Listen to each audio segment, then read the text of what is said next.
Connecting with others is often the unwritten priority of leadership. What are the keys to connecting and networking as a pastor and leader?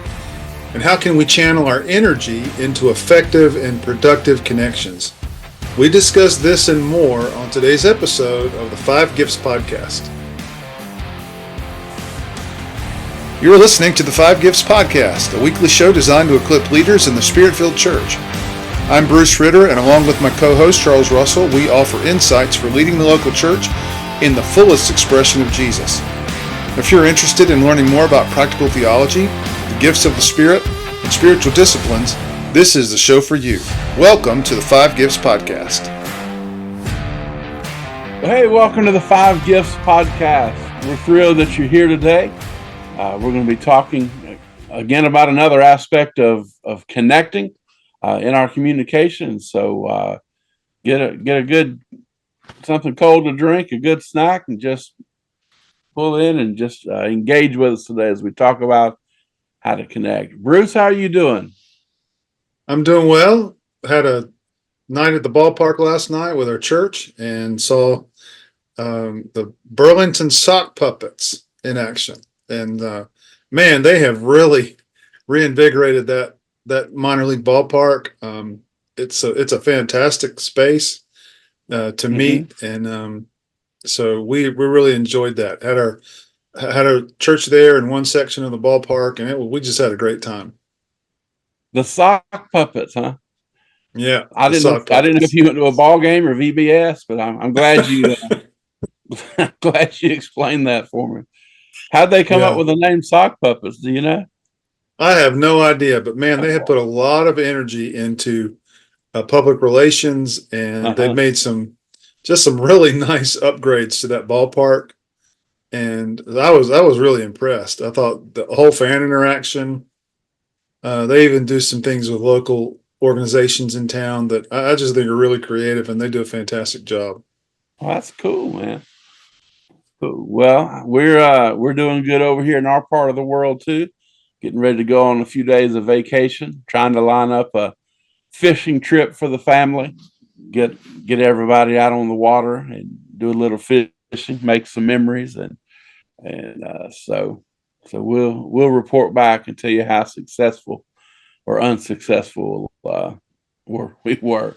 But that's neither here nor there. Today's all about making connections, and here's the aspect we want to talk about today is that connecting requires energy. It always requires energy. And so we're going to try and pump up the energy a little bit today, make some connections. So as we kind of start into our discussion with connecting always requires energy. I want to start with kind of 4 unpardonable sins of a communicator. And so 4 simple things that are just, as the title says, unpardonable. Number 1 is being unprepared. Being unprepared. Secondly, is being uncommitted. Third would be being uninteresting. And fourth would be being uncomfortable. Again, I just want to read those.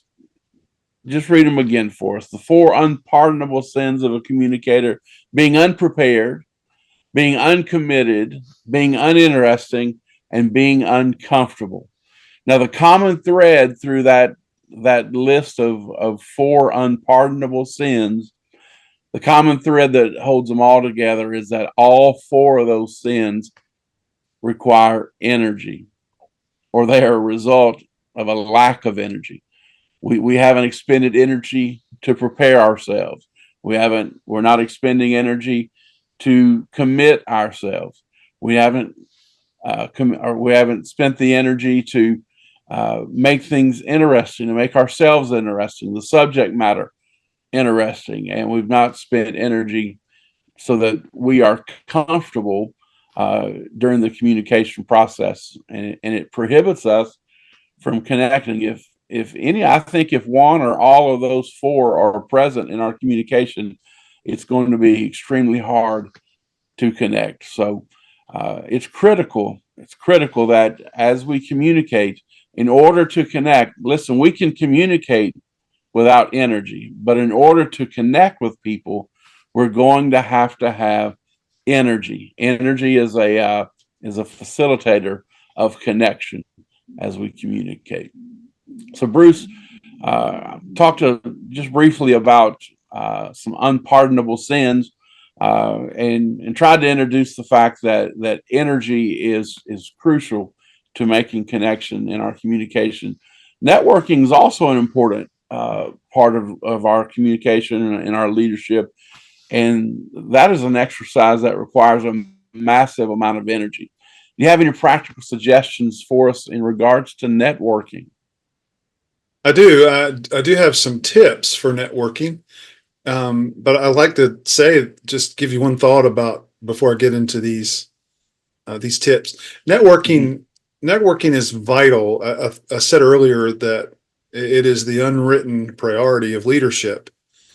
Communication or connecting is, and so connecting, networking is is a huge part of connecting. It's the ongoing work of connecting with people, networking, and it's vital, and it needs a sense of urgency and priority about it. Whether you're in the marketplace, whether you're serving in the local church, always, always be networking. Uh, Keith Ferrazzi, he wrote a book entitled "Never Eat Alone," and he said networking has keeping your robust social networking is important, because it provides a safety net, what he describes as a safety net. And what he says in that book, he says, experience will not save you in hard times, nor will hard work or talent.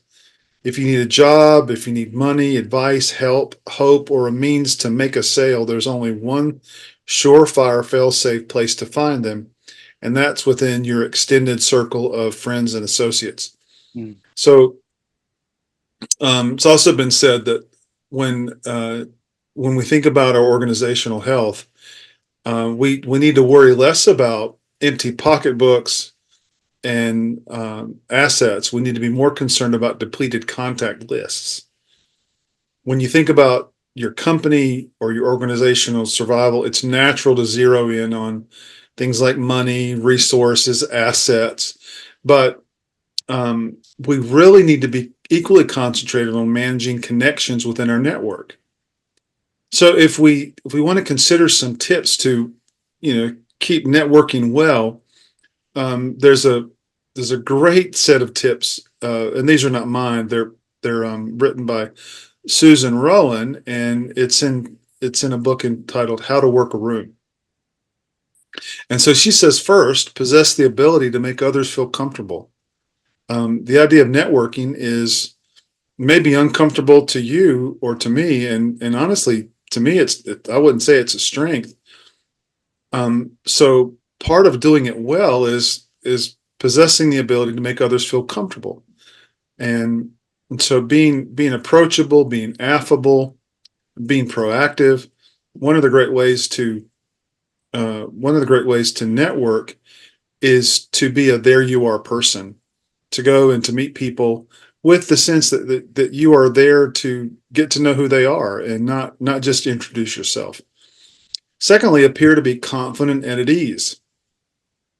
Work out all your anxiety beforehand and make sure that you can walk into a room with a sense of calm and confidence.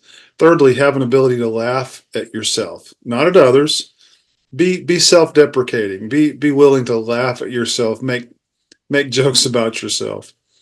Number four, show interest in others, by maintaining eye contact, by being self-disclosing, sharing about yourself, even maybe the not so greatest parts about yourself. Ask questions, and always practice listening. Listen to what people are saying. Maintain your focus on them and listen. Listen, listen, listen. Number five, extend yourself to others. Lean in to a greeting with a firm handshake and a smile. Number six, convey a sense of energy and enthusiasm. I think that's the presence you bring into those networking situations, and that may happen. They may happen in formal networking environments as well as informal, but always maintain that sense of energy and enthusiasm. Number seven, people that network well are well rounded. They're informed. They're well mannered. They have this sense of understanding the circumstances that they're in. They bring content into those situations. Number eight, always prepare in advance with vignettes or stories of actual experiences or occurrences from your own life that are interesting, humorous, and appropriate. Number nine, introduce people to each other with an infectious enthusiasm that motivates conversation between new introductions. Let me tell you why that's important. Because in a networking environment, the goal is to get to know people. And if you're there part of the process of helping people network with others, then you're only strengthening that environment of connection with yourself. So always learn to help other people meet each other. And then lastly, convey respect and genuinely like the people that you're networking with. Be curious. Show a genuine interest in who they are, what they do, what their strengths are, what they bring to the people around them. That really is the core of communicating by showing respect and a general affability toward other people.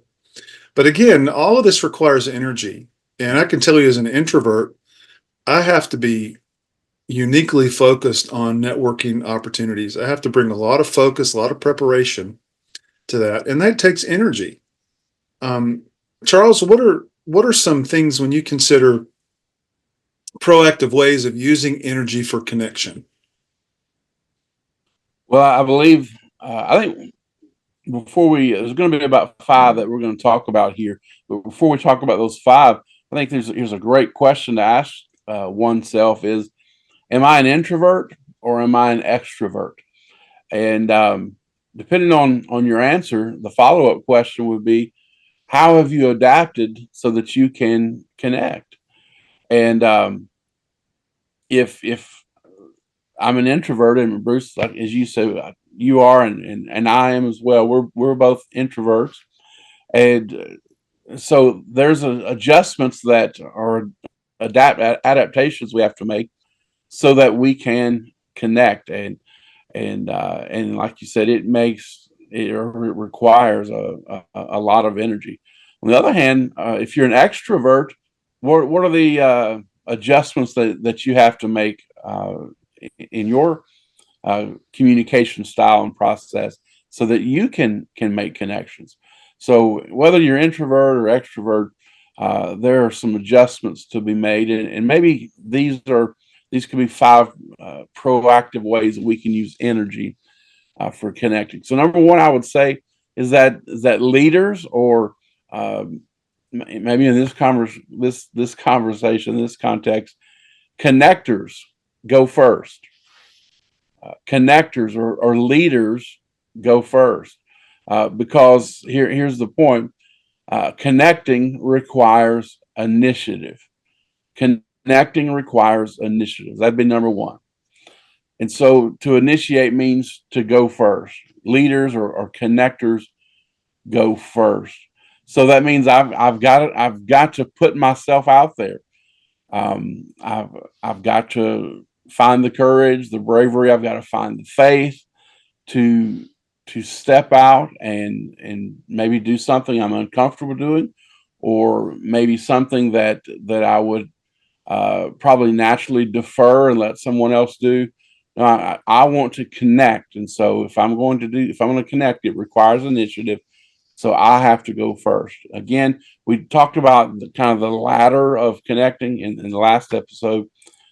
Same ladder, different episode. One on one, a small group, in a large group environment. It doesn't matter if you're going to connect in any of those environments with people. The connector is going to go first. So kind of a coaching question could possibly be, what could happen when you hesitate to initiate connecting in a group? you have these great dreams and aspirations and great ideas of what you want the conversation, or you want the group setting, or you want the large group communication event to look like, some great end results. But what could happen if you hesitate to initiate connecting in those settings? If in a one-on-one conversation, what if you fail to initiate uh, that connecting initiative? What if you don't take initiative to connect? Well, there may not be a very good conversation that takes place. You could miss a great opportunity. It's kind of like the terrible dad joke that says, "What did one introvert say to the other?" And the answer is, well, nothing. They're both introverts. So if you don't take initiative, there's not going to be much conversation, and you can miss a great opportunity for learning, great opportunity for connecting, and a great opportunity for advancing whatever it is that you're working and collaborating on together. You've got to take initiative, because leaders or connectors go first. Um, a second piece of that initiative, connecting requiring initiative, the second part of that is just simply personal preparation. You got to know yourself in order to grow yourself, so that you can gain mental and emotional clarity. So again, having self-awareness is what we're talking about, and that's so important, so vital for a leader to lead effectively, is being able to know yourself so that you can grow yourself. All right, this is who I am today. This is where I am, and I want to grow in my connecting skills. So you can begin to take action to become a better connector. Third component of connecting requiring initiative would be people preparation. All right, who are the people that I'm going to be that I want to connect with?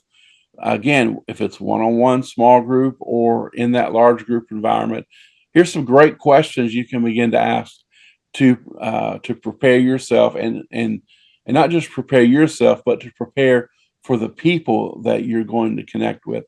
Uh, who are they? Who are these people? Who's going to be in the room? Who's coming to the event? Who's coming to the small group that I'm leading? Who is the other person on the other end of the one-on-one conversation that I'm getting ready to have? Who are they? What do they care about? What are their interests? What are the things that they care about? Another question would be, where do they come from? What's their background? What's their history? What's their story? Another question: why are they here? Why are they in this church? Well, and some of that could come out from their story, but what brought you here? What's attracted you here? Why are you choosing to stay here and worship with us? And why are you wanting to become involved? Why are you here? Here's a great question: what do I have to offer them? It's a good question to begin to ask as you're thinking about serving people. And that's what connecting does. Connecting with other people is a means by which we can serve others. And so it's a great question to think through. What do I have to offer this person or this group? And here's a powerful question to kind of wrap it up. How do they want to feel when we conclude? By the end of the conversation, how does I begin to shift my thinking, not from what do I want to accomplish, what do I want to feel, but think about the other person's point of view. How do they want to feel when the conversation's through, or when I give the final word of the large group message? How does that audience want to feel? What are their expectations when it's all said and done? How do they want to feel? So I think some good questions to ask in regards to preparing ourselves for people. Another component would be professional preparation. listen, if you communicate and you connect well, you must know that what you've got to know what you're talking about. In order to communicate well, you got to know what you're talking about, and that requires that we deliver substance. Um, so we don't want to just get up there and just kind of flippantly talk and about random things, and just if you're going to do it, do it well. And if you do it well, you have to deliver substance. Let there be depth to your communication. So here's a good question to reflect on. What are some ways you can add depth in your material to add value to others? So that would be professional preparation, and all those components kind of would comprise the idea of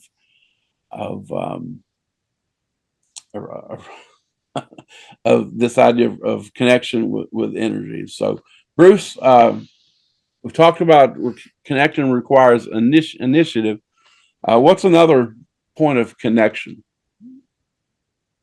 Well, before I get to that, I just want to make a comment, Charles. When you mentioned uh, the energy of showing initiative, and Mm-hmm. I think one of the things that, whether you're an extrovert or introvert, when you're coming into a networking environment, it is important to use your energy to focus on the other person. As an extrovert, you're an outward processor, and you can tend to be outwardly processing things about you. The introvert can also be so focused on themselves, maybe being self conscious in the room, but you're processing inwardly, and that may take a lot of the energy that you need to be used in. Everyone has a finite amount of energy. It's not like we have energy to spare, and so an introvert that is energized by that inward thinking, you're going to have to pull that out. And the way for this is so interesting that an introvert and an extrovert, when they start focusing on other people, it begins to moderate the use of themselves. They begin to pour energy into focusing on other people rather than just that inward focused energy of the introvert, or that outward processing about self that an extrovert might do. I thought that was very good, Charles, and highly instructive. Another factor, another requirement, energy requirement of communication is patience. I mean, connecting with people requires patience, and a good connector is not someone that's rushed. They're not someone that is, even though they may have an agenda, and there may be some urgency about that agenda. A good a good connector is someone that shows patience. Patience may look like being calm. It may look like someone that's very, very disciplined in their pacing, but connection is that demonstration of patience. It's pouring energy into waiting on people, sometimes waiting people to make it through a learning curve. It's waiting on people to finally get it. It's waiting on people to process and get to a place where they are on the same page with you. So you may want to ask yourself, what does slowing down? How could slowing down allow me to connect better with my team? How could slowing down help me better lead my team? You may also want to ask yourself, what does patience require of me as a coach or a mentor? How do I pace myself better with the people that I'm working with? So I think that's an important question. Another requirement uh, of good connection is selflessness. I alluded to that a few minutes ago when it comes to um, the way we're communicating, the way we're connecting with people as introverts or extroverts, being focused on them. And so, thinking of what a selfless person does, there are people who give and people who take.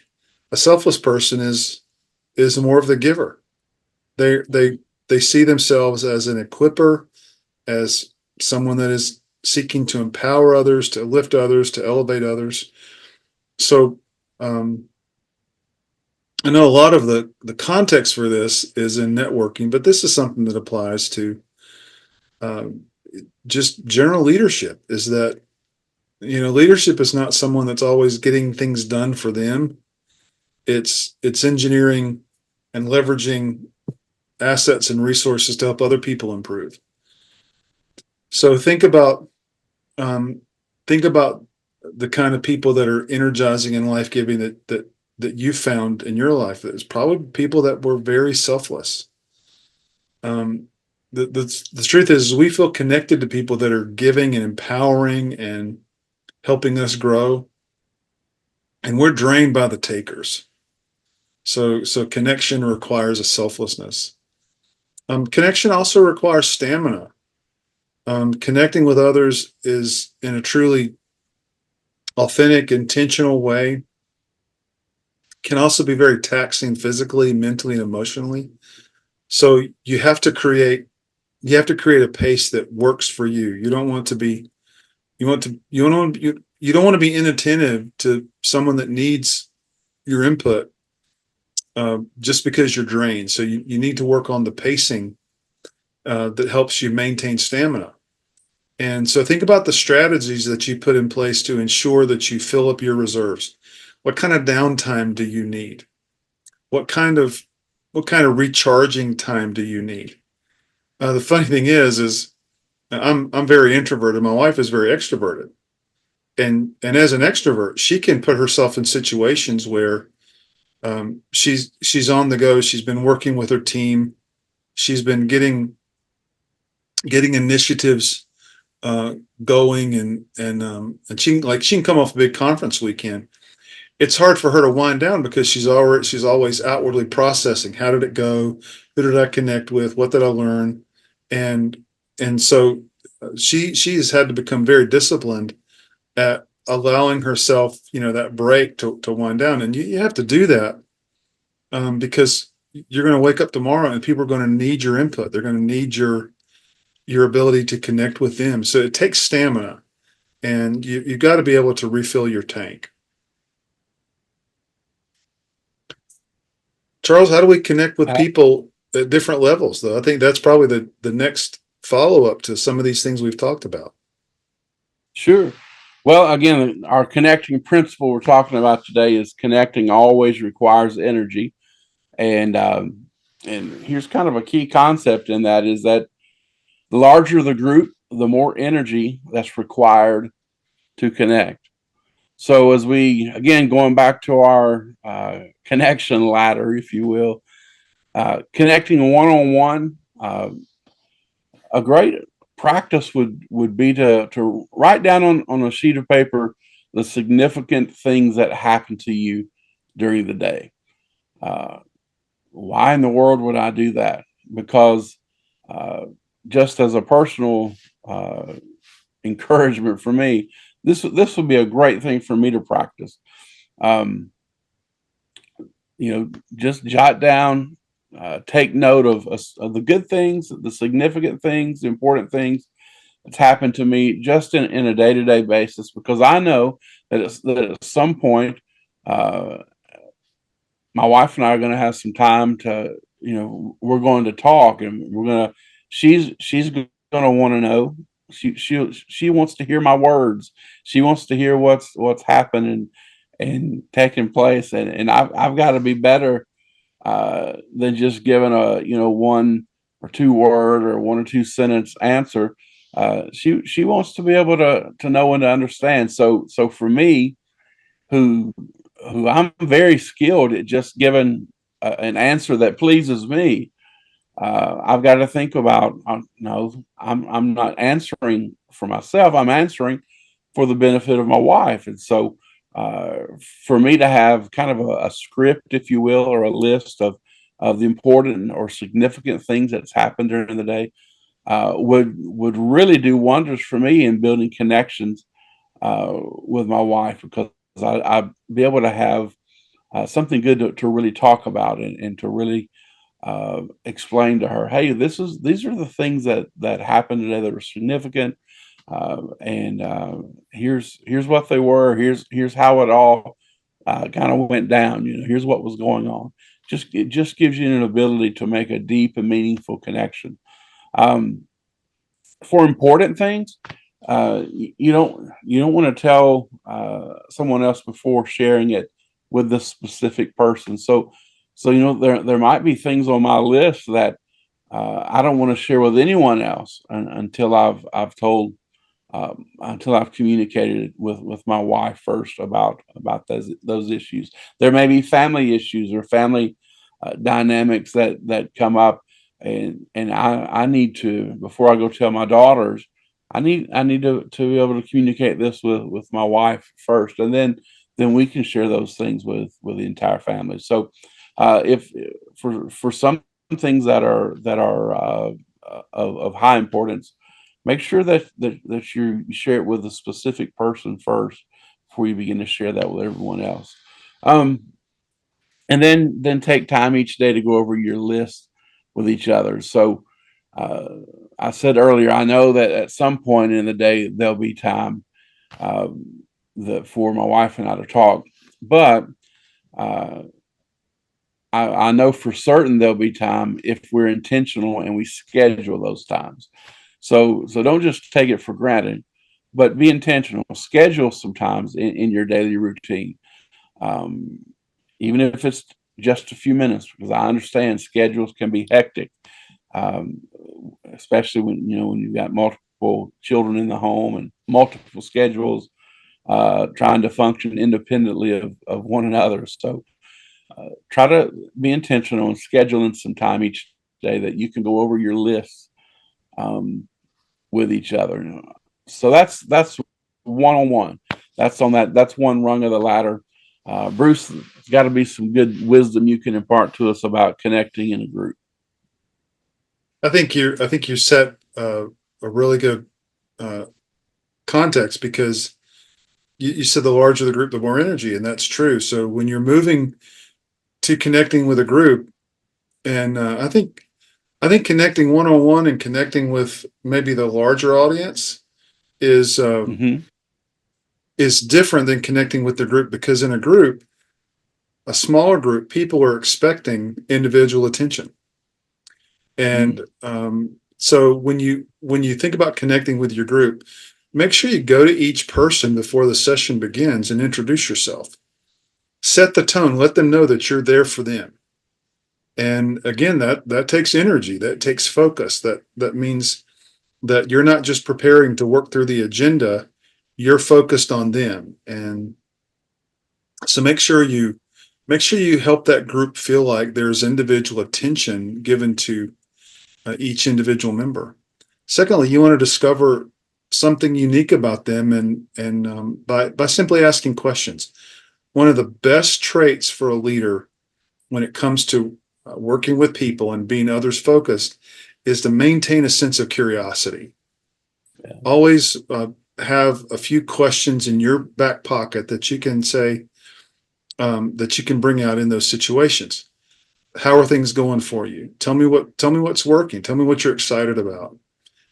Dive into what makes that person uniquely them and uniquely them in that specific context. Whether it's the project manager, whether it's a vital member of the team, always get to know them because that elevates their sense of importance. That means that you're paying attention to them, and it shows a degree of interest that goes beyond just honoring them for an accomplishment. It helps them see that you're connected with them and just the day to day responsibilities that they have. Thirdly, give the group ownership of the meeting and the session. I think one of the valuable skills of a leader, regardless of your strength, if you can add some coaching skills, then you can become a better listener, and you can also ask those insightful questions in the moment that give the group a sense of ownership. Ask them to speak to where this meeting needs to go and what needs to be accomplished. Give them input. Give them the chance to say, this would really be the best outcome for us, because it gives them a sense of ownership and investment in those group meetings. And then fourthly, draw people in by telling others of telling others of the different uniqueness for each individual, how it relates to the task, how it relates to the agenda. Always bring people in by elevating other people's accomplishments, other people's uniqueness. And it's a way to bring special attention on the members of the group that are um, have shown some remarkable initiative, some ingenuity, and it creates the narrative in that group that every member is important, and that you've done the hard work of and the energy requiring work of connecting with them, and you've made them a priority. Charles, what about connecting with the audience, the larger audience? Absolutely. This is the environment you have to bring the energy. Otherwise, it's going to fall flat. And if you don't have energy in this environment with a large audience, the large group setting, the connection will not be made. And so, uh, first thing we need to think about in connecting with an audience is that people come to an event, to the large group event, expecting to receive, not give. So uh, we've got to bring it. We have to bring something uh, that we give to the in this large group setting. Um, Secondly, the larger the crowd is, the more energy you must provide. So whatever level you think your energy is at, I would say check and double check and recheck again, and you may need to bump it up a little bit more to a higher level. It requires great amounts of energy to connect with an entire, in a large group, large room environment. The larger the crowd is, the more energy you have to provide. And finally, the more energy you bring, the better you are at conveying energy to your audience. And so again, we've come to serve this audience. We've come to make connection with them, and the more energy that we bring into the presentation, into the sermon, into the speech, the talk, whatever it is that you may be communicating, the more energy we bring, the better we are at conveying energy to the audience. And energy helps to to to pull the audience in. It's a conduit to help us make connection. You can have great content, and we want to have great content. We want depth, we want substance, but we need to have energy as well, because that helps to make the connection. It helps to seed the message in the hearts and in the spirits and the lives of the audience. So the more energy we bring, coupled with the depth and substance of our content, that's a great environment for transformation to take place in a person's life as they receive, in a church setting for sure, the Word of God, the depth and the substance of God's Word, combined with the energy of the speaker, is a phenomenal combination that can bring new life, transformation, new God encounters in the life of the large group audience. So uh, that would kind of be the ladder, I guess, the communication or the connection ladder for this component of connecting, requiring energy. Bruce, any final thoughts about making connections and energy and how all that works together? Yeah, I think that's one of the things as a leader you underestimate. You underestimate the energy that it takes to connect with people, and you're going to find that people can be energy draining. Hmm. That certain people are uniquely gifted to drain your energy. um, but just in general, working with people is giving out, and I can't stress enough how important it is that you've got to have stuff in the tank before you're on point as a leader. You have to Yeah. be engaged, and Charles, I was just thinking when you were talking about connecting with an audience, There have been days when following sermons, more than a handful, believe me, probably the majority of Sunday afternoons. It's common to feel that moment where you're spent. Mm-hmm. And in preaching, you have this priority of conveying scripture and principles and what was the word of the Lord today, and to know that you're one of your priorities as a minister of the gospel is to be faithful to that. Mm-hmm. But there comes that moment on Sunday afternoon where you're spent, and I don't want I don't want to go too far with this, but I work out a lot. I sweat a lot. I put a lot of effort into working out, and it's a different kind of tired after preaching. Yeah. Compared to my morning workout on Wednesday morning. It is a different level of tiredness, and I can only encourage leaders to recognize that you're draining yourself at a different level when you're connecting with the larger audience, and you need to be prepared. You need to have your tank filled up.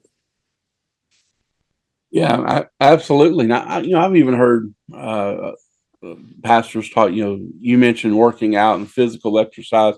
I've heard other pastors talk about nutrition.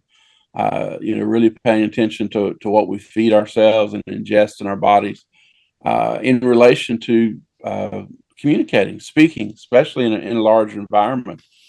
So I think you're absolutely right about the physical aspect of preparing ourselves, because there is a tiredness. It is a different kind of tiredness. You're right, that comes, and we have to be ready to combat that and navigate through those challenges. So, well, that completes our discussion today about connecting always requires energy. And so we hope you've benefited from our time together today.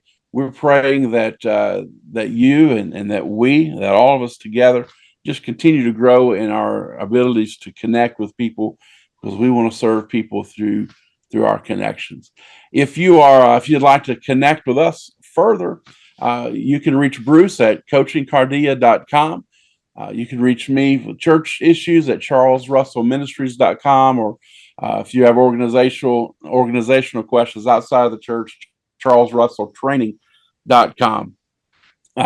In regards to the podcast, thanks for joining us. Don't forget to share, follow, like, subscribe, do all the things, hit all the buttons, help us to get the word out. And we want the whole world to know about the 5 Gifts podcast. It's been a joy and a pleasure connecting with you today.